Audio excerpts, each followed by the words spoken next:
Iwo Jima, Japan, February 21st, 1945. 4 days into the invasion, and already 3,000 Marines lay dead, their blood seeping into volcanic sand that whispered their names back to the living at night.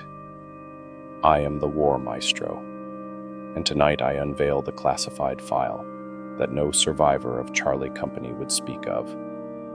What happens when you disturb things that have slumbered beneath Sulphur Island since before mankind learned to scream? The invasion of Iwo Jima began on February 19, 1945.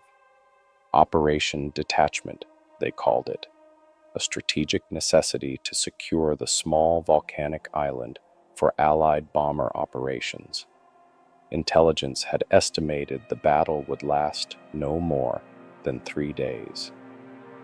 By the fourth day, that prediction had proven catastrophically wrong.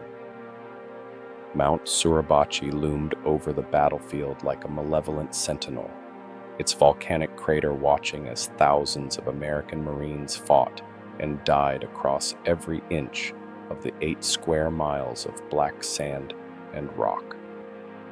The Japanese defenders, under Lieutenant General Tadamichi Kuribayashi, had spent months creating an elaborate network of tunnels, bunkers, and pillboxes, over 11 miles of interconnected passages that allowed them to appear, attack, and vanish like ghosts. PFC Daniel Carter of Charlie Company, 3rd Battalion, 28th Marines, trudged through the volcanic ash, each step sinking inches deep. Just 19 years old, Carter had lied about his age to enlist, driven by patriotic fervor after Pearl Harbor. Ohio farmland seemed a lifetime away now. 4 days on Iwo, and his once crisp uniform was torn and blackened, his young face aged by horrors no training had prepared him for. "Carter, move your ass!" Sergeant James Holloway's voice cut through the constant artillery fire. A veteran of Guadalcanal and Tarawa, Holloway had seen the worst the Pacific Theater had to offer, or so he believed. His weathered face, permanently squinted from tropical sun and gunpowder smoke, betrayed nothing but impatience as he waved Carter forward. Their squad, now reduced to 8 men from the original 12, had received new orders. A Japanese bunker complex had been partially collapsed by naval bombardment near the base of Suribachi.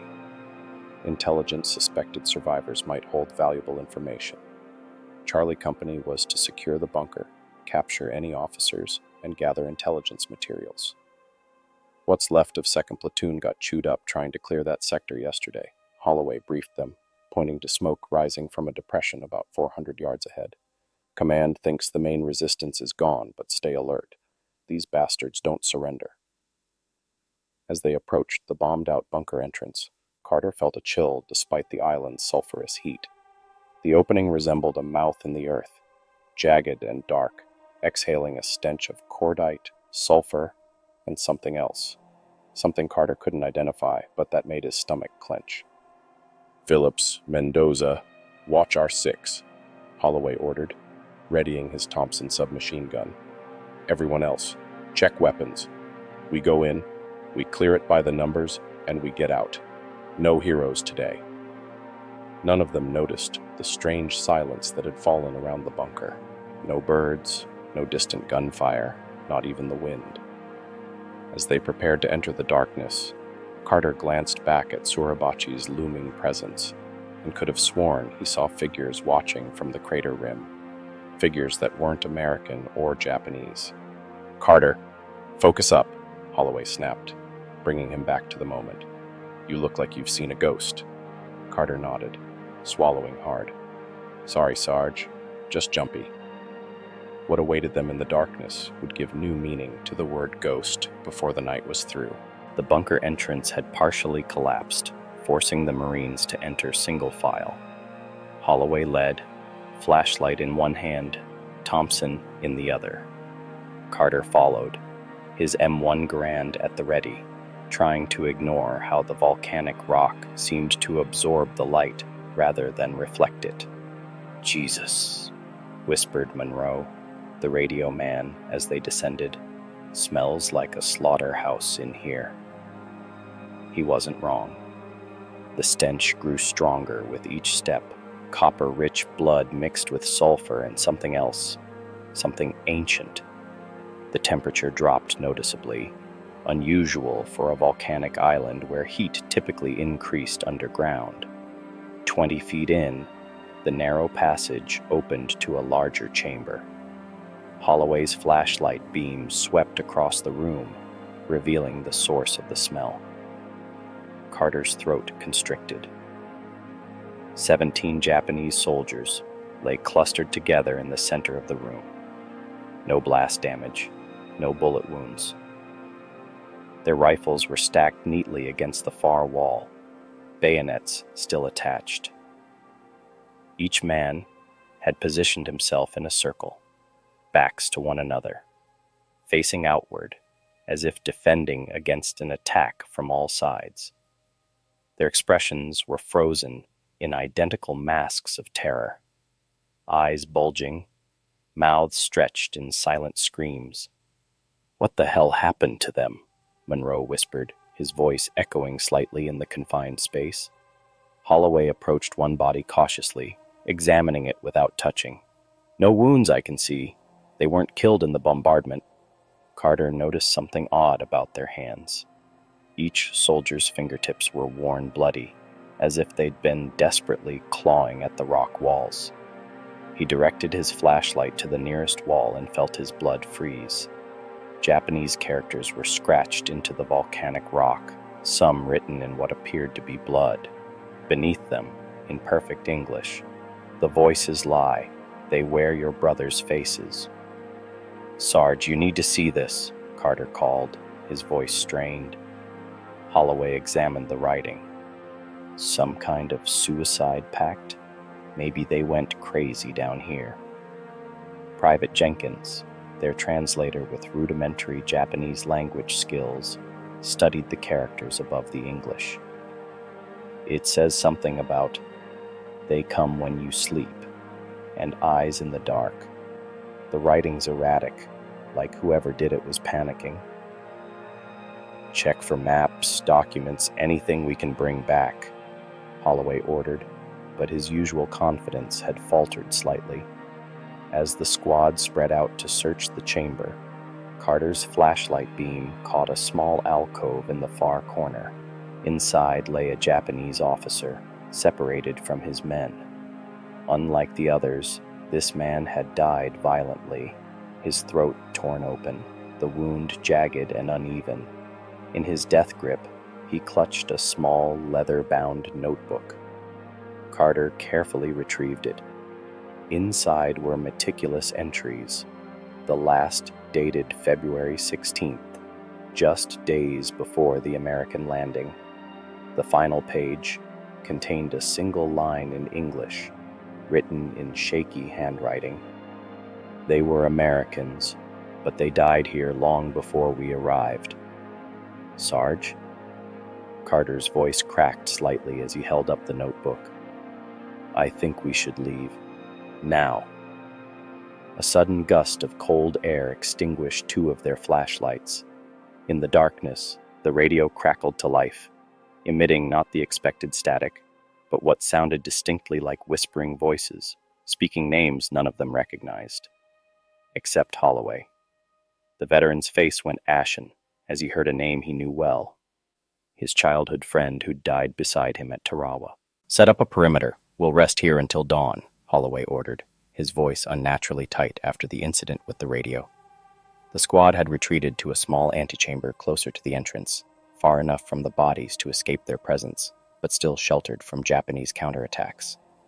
Carter checked his watch. 1900 hours. Outside, darkness would be falling over Iwo Jima, bringing a brief respite from the constant barrage. Inside, darkness was already complete, broken only by the dim glow of their remaining flashlights, now used sparingly to conserve batteries. Monroe tried the radio again, attempting to reach battalion command, Checkmate, this is Rook 3. Do you copy? Over. Nothing but static. He adjusted dials, cursed under his breath. Sarge, something's interfering with the signal. Probably the volcanic rock. Holloway nodded, though Carter noticed he kept glancing back toward the chamber with the bodies. 2-hour watch rotations. Jenkins, you're first up with Monroe. Carter, you'll relieve them at 2100. Carter settled against the wall, M1 across his lap.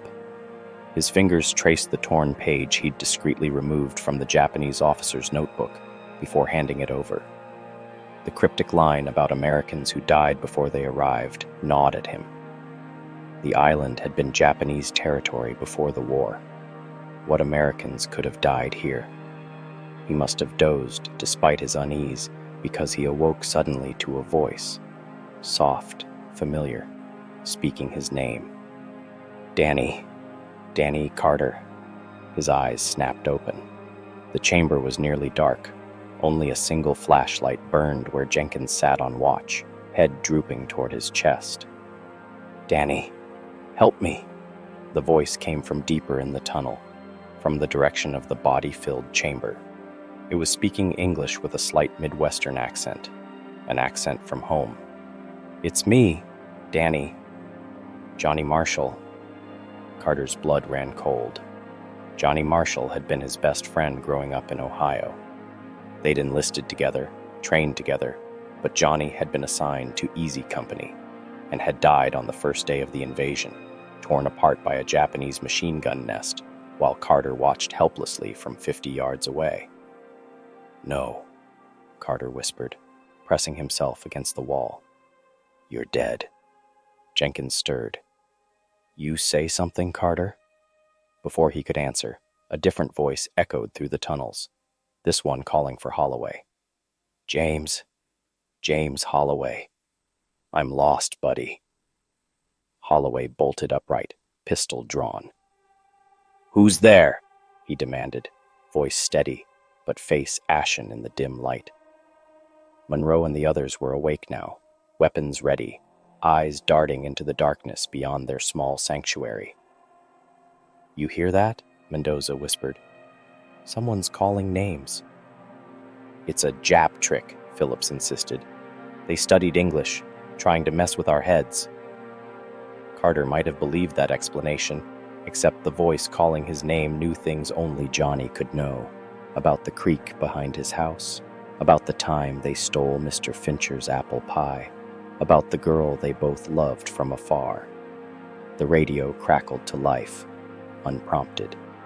Through bursts of static came a fragmented transmission. Charlie Company, 2nd Platoon, requesting immediate, lost in tunnels, position unknown. Monroe frowned. 2nd Platoon was nearly wiped out yesterday. Who's broadcasting? As if in answer, shadows seemed to detach themselves from the tunnel walls, vague human silhouettes moving against the darkness. When Jenkins directed his flashlight toward them, there was nothing there, yet the sensation of being watched intensified. They never left, came a whisper from everywhere and nowhere. They never left. Dawn brought no relief. Though their watches showed Aero 700 hours, no light penetrated the bunker entrance. When Jenkins ventured to check, he returned with disturbing news. Entrance is still there, but something's wrong, he reported, struggling to articulate what he'd seen. The opening looks like it's there, but when I tried to exit, it was like walking into a wall of black glass. I could see out, but couldn't pass through. Holloway's jaw tightened. The veteran Marine had survived 3 major landings and countless firefights through a commitment to rational thinking. Monroe, report our situation to command. The radio produced only the same whispering voices as before. Monroe slammed it down in frustration. Either it's broken, or something's jamming the signal. Sleep deprivation, Phillips suggested, the squad's unofficial medic. Combat fatigue. We're all exhausted, seeing things, hearing things. It happens. Doc Wilson from Baker Company said men in Guadalcanal went crazy from jungle rot and sleep deprivation. Thought the trees were talking to them. Carter wanted to believe this explanation. The alternative was unthinkable. Yet how could they all be hallucinating the same things? We need to gather intelligence and find another exit, Holloway decided.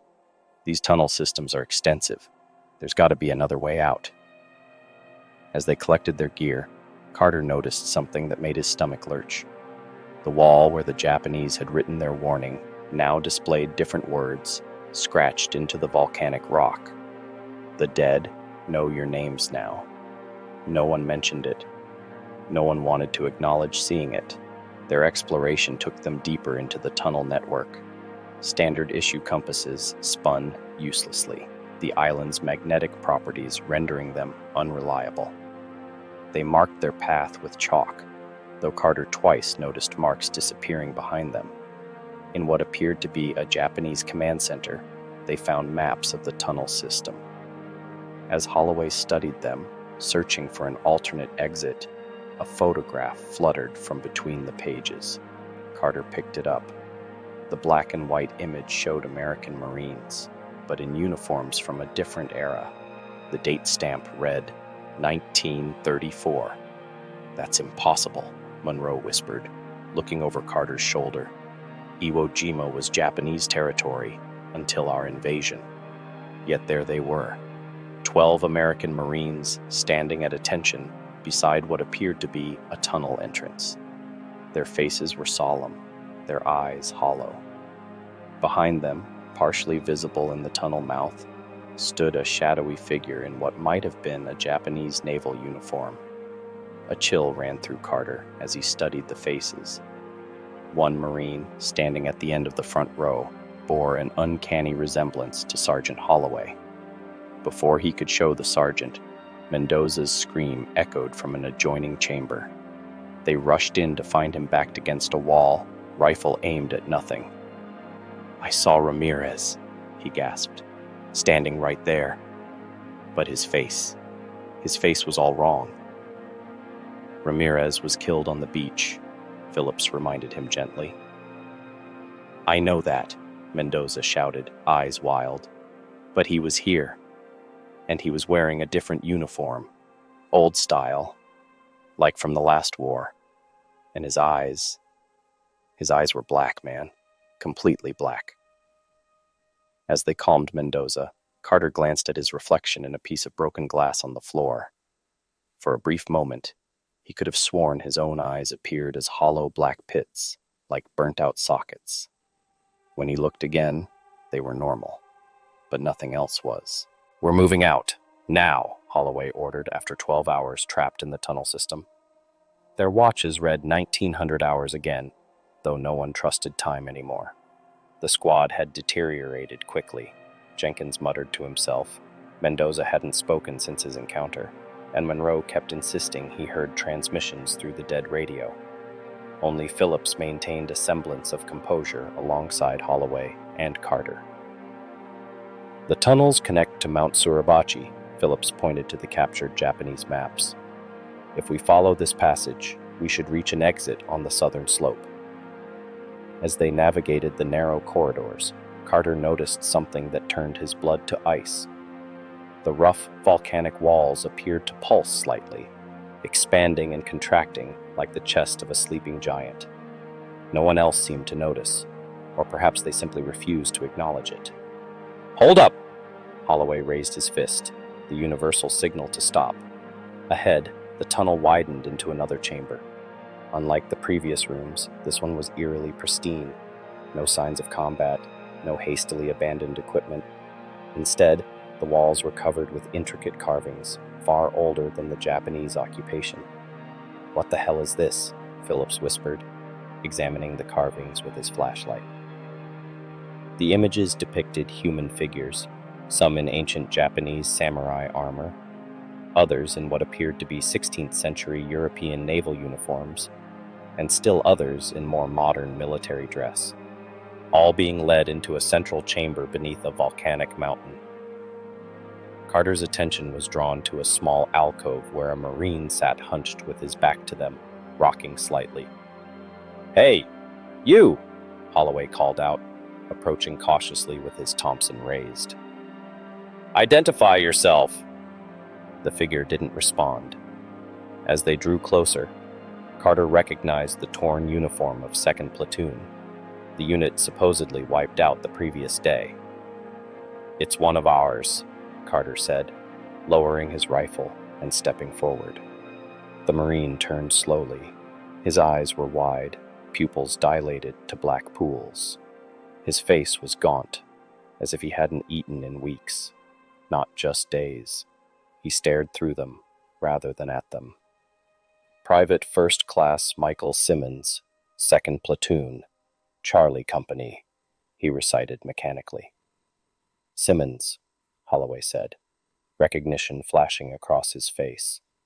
"You were with Lieutenant Warren's squad. What happened to your unit?"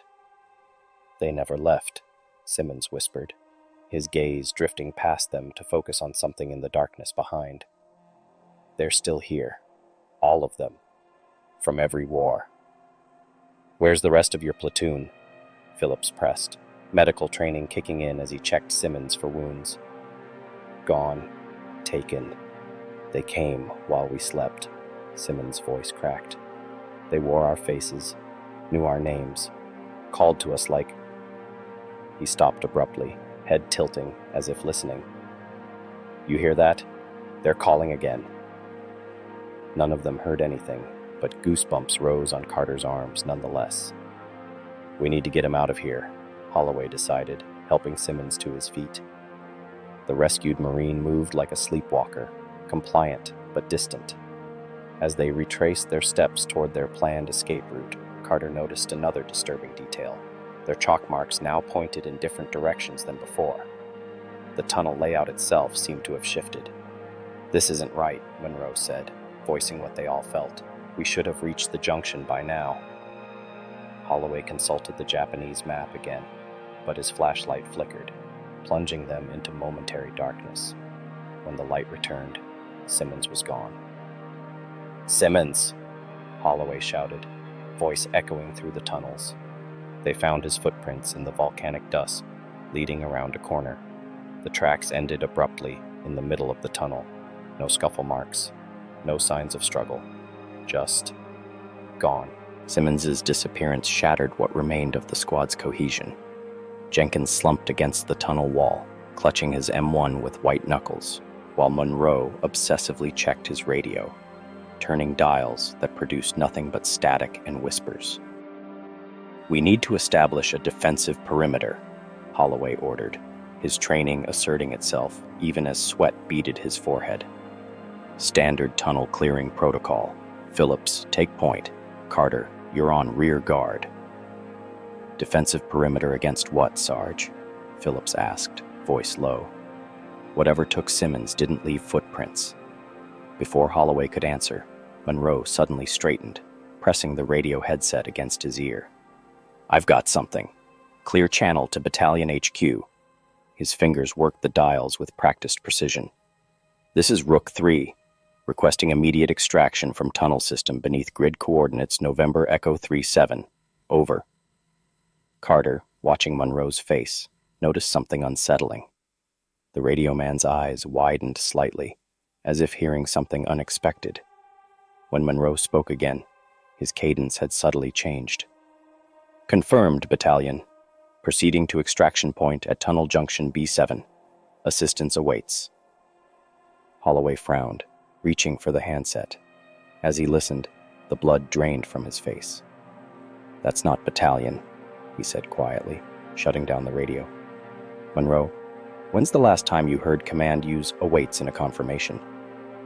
"Standard protocol is acknowledged or confirmed," Carter realized. "Never awaits." Holloway spread out the captured map, tracing routes with his finger. "Junction B7 isn't an exit. It leads deeper under the mountain." Phillips knelt beside the map, comparing it to another document they'd found. "Look at this," he said, pointing to a faded Japanese transcript. "Imperial Navy survey from 1927. They found chambers under Suribachi, with unusual acoustic properties. Sounds inside carried for miles could be manipulated to seem like they came from different directions. That doesn't explain Simmons' vanishing, Jenkins said, or why the Japanese soldiers killed themselves, Carter added. The squad fell silent, each man wrestling with implications they didn't want to face. Finally, Holloway refolded the map decisively. New route. These markings indicate an emergency evacuation tunnel. Should lead to the east slope, away from the mountain core. Double time, people. As they moved through progressively narrower passages, Carter felt a subtle change in air pressure. His ears popped, and for a moment, sounds became muffled, then unnaturally clear. The footsteps of his squad mates echoed oddly, sometimes preceding their movements, sometimes lagging behind. Mendoza, who had barely spoken since his earlier encounter, suddenly stopped, head tilted as if listening. "What is it?" Carter whispered. "Can't you hear them?" "They're walking with us," Mendoza replied, eyes fixed on empty spaces between the Marines. Right there, and there. Carter saw nothing, but the hairs on his arms stood on end. He couldn't shake the feeling of being watched from inches away. When the tunnel finally widened into what appeared to be an exit chamber, pale light filtered through an opening 30 yards ahead. Natural light, or a convincing imitation. "That's it," Holloway said, relief evident in his voice. "Move out. Keep formation." 10 yards from the apparent exit, Phillips suddenly halted, dropping to one knee to examine the ground.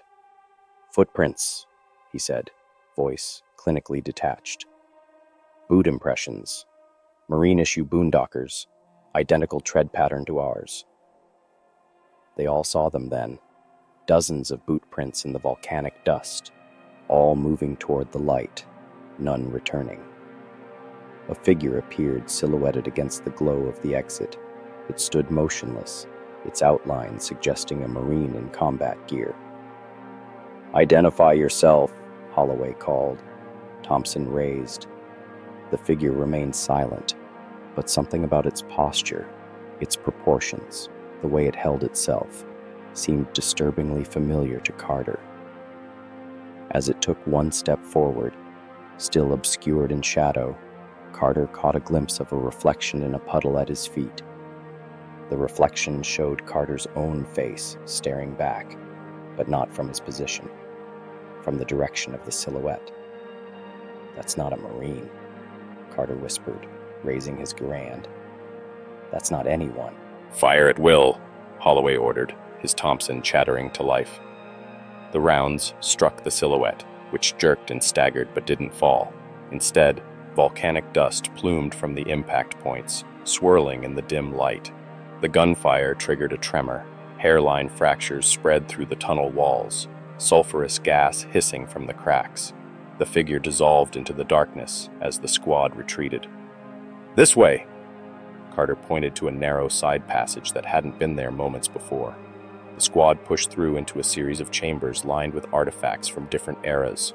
Samurai armor beside Navy Colt revolvers, Spanish conquistador helmets next to Imperial Japanese battle flags, a museum of war, curated by something ancient.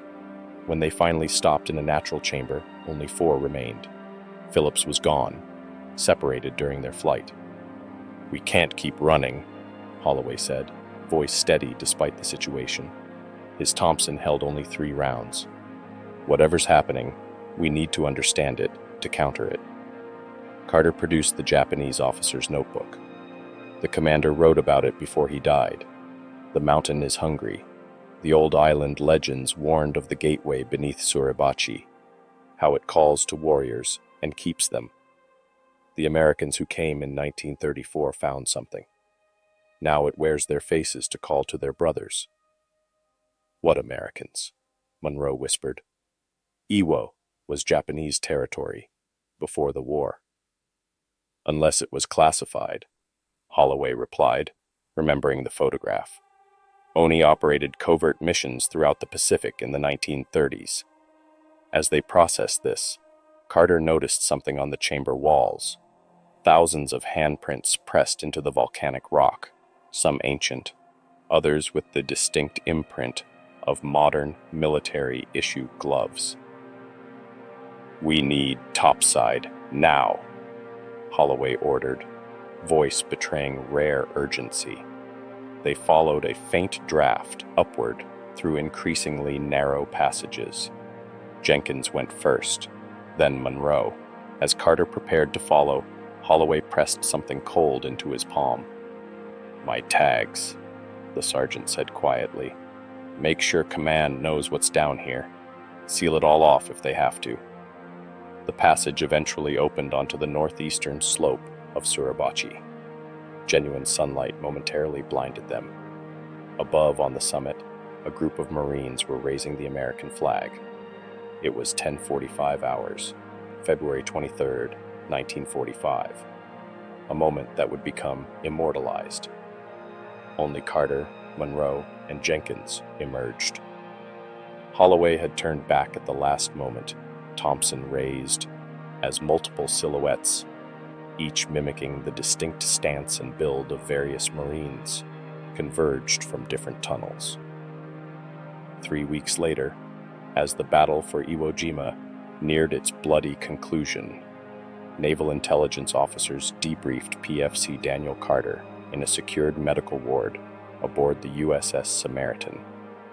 His testimony filled 8 hours of recorded statements, immediately classified top secret, Umbra.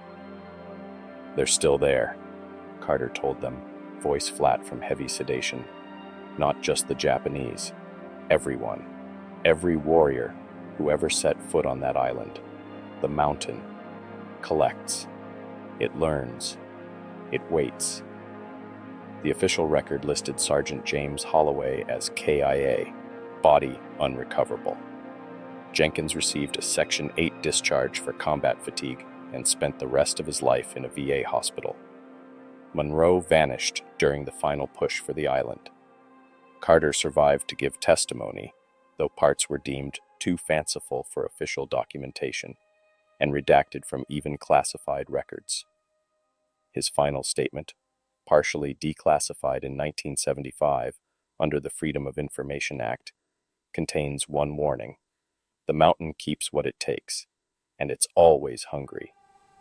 Field Report, USMC Iwo Jima, Joint Security Detail, date, February 26, 2025. Incident 1R77J. At approximately 0200 hours, Guard Post, Suribachi 3, reported multiple unidentified personnel moving near sealed tunnel entrance NE-17. Night vision confirmed no heat signatures despite clear visual contact. When challenged, subjects reportedly turned in unison and retreated into the sealed tunnel, which base records confirm has been welded shut since 1947. Sound recording equipment captured a single transmission. "We're not alone down here. We never were. Investigation ongoing." Would you spend a night in those tunnels, knowing what waits beneath? If the phantom platoon of Iwo Jima has embedded itself in your mind, like volcanic ash that never washes clean, then you belong in the War Maestro's archive. Subscribe to access more classified files, where military history bleeds into the unexplainable. Check your shadow as you click that notification bell. You'll want to know immediately when our next sealed document is declassified. Share this testimony with fellow seekers who understand that sometimes the most terrifying enemies aren't found in any field manual. The things that hunt in tunnels recognize those who've heard their stories. Remember, every military installation has its secrets. Every battlefield has its ghosts. And somewhere in my archive, I might already have your unit's darkest story waiting to be told.